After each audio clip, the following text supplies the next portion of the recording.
to another Raid Shadow Legends video with Blazin Corp. We are continuing our Doom Tower series here, and let's see where we are. We are on the Magma Dragon floor 110. He is level 220, which means he is beastly right now. So, let's see if anyone in the clan. So no one in the clan's gotten here yet. I've been doing these on successive days, so I'm not surprised. Let's see, global rankings. Looks like we've got some crazy nuke teams here. But the reason I do these videos is because I'm not going to be nuking this guy here. The whole point is to control him with Iron Bragos, Provoke there, and his attack down, and then make sure that we, with any dragon, poisons, and more poisons. Eventually, most likely, I'll try to run this particular level with Astralon and Countess Lix and see how that works out there. No real point. Probably Astral, Countess Lix, and Lanicus the Chosen once they are all built out. We'll add in Deacon. Actually, no. We're going to do, obviously, Madame Serris here. Should we put in some shielding? No need for shielding. We could do counterattack. We could do a counterattack in here. Do I feel like doing a counterattack? Not really. I kind of feel like using Raptor Drath for this particular setup. Here. It might not work, because I believe what we used last time was a Gnarl with poison, and HP burn there. We could also use, if we do wanted to go with at least one nuker on the team, we could always use Royal Guard, which we might end up doing if this run doesn't work here. But I want to try Raptor Drath. She actually does give resist in Doom Tower battles, but I do like the defense. But she is going to be healing here and protecting our team there on the back end as well. It does help that she is the positive affinity for this particular level. And I think last but not least, should we bring in some heals, or should we just go with a straight nuke? I don't think we really need to have a straight nuke here.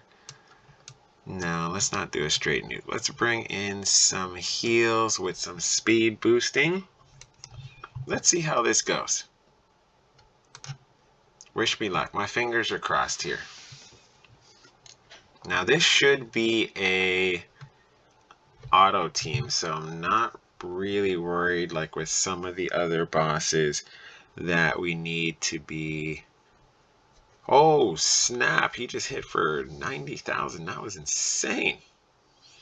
Now do remember, when Raptor Drath puts on her perfect veils, there is a 15% reduction in the damage. So now our damage mitigation is really high, because Iron Brago has passive there that increases the defense based on his defense. Obviously, there we're going to have passive heals, which is always nice. We're going to have active heals with Apothecary, and then we're going to have active heals when we are shielded with perfect veil there, and damage mitigation 15%. So that's a lot of damage mitigation and a lot of healing there as well. So that should help quite a bit on this particular level at this stage here. But we're really hoping that we can that Iron Brago can put out his Provoke to prevent what just happened there, but we do have a ton of heals on here, so I'm not super worried that this level is going to take a turn for the worst, because we do have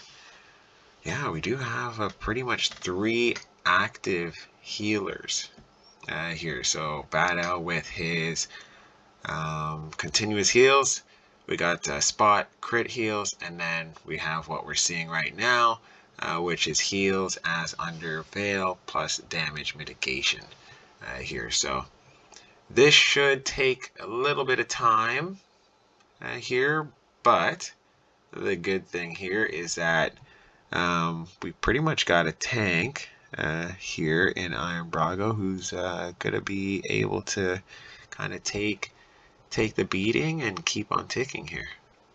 So he's got the Provoke out, so that's good. Now that Provoke is only 1 turn, so obviously if you guys have a better Provoker out there, you can use that person there instead. Because I know there are better Provokers out there. I don't happen to have any of them. Most of my Provokers are one turn.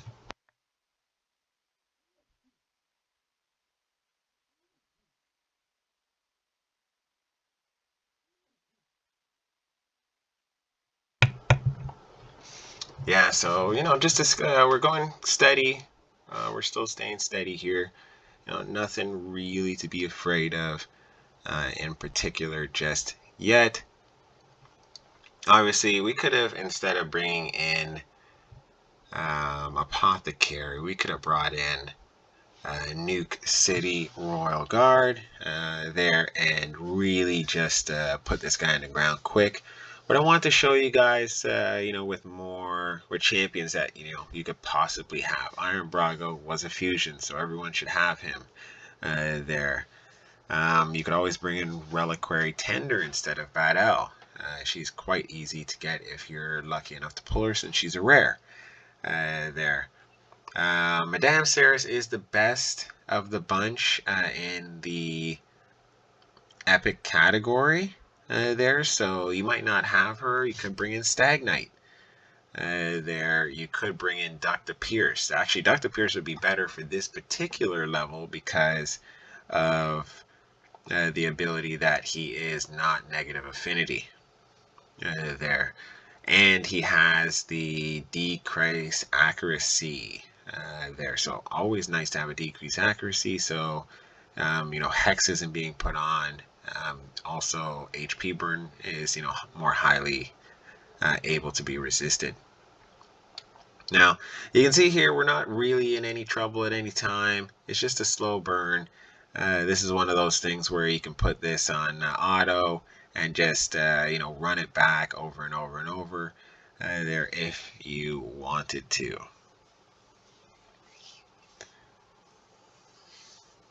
Now I particularly like this setup, as if you've watched any of my videos, it's pretty interesting to see that I love to have damage mitigation here rather than just straight nuking there, except for Spider. Like you gotta nuke the Spider because she's always healing there, and you kind of gotta but I do like control, I do like sustain there, so that's the way I build most of my teams there, and then kind of damage as a secondary stat there. But that's why I like Iron Brago so much, because his damage is based on defense, so kind of the best of both worlds for me there, and that's why he's been very account changing for me, because he very much works with how I like to play.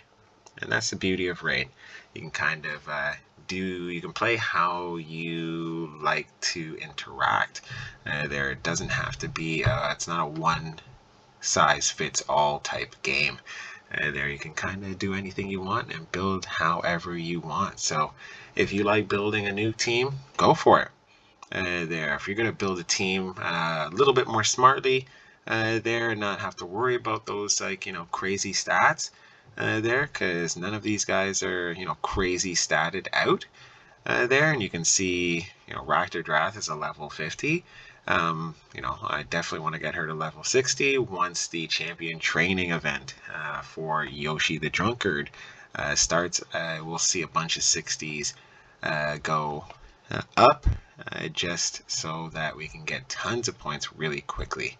Alright, that's been it for this particular video. You can see here Iron, Brago, and Bad Alcazar were the MVPs there of this particular battle with their high damage and healing. But I really think Raptor Drath held this team together and made sure that the damage mitigation was very strong there in conjunction with Iron Brago.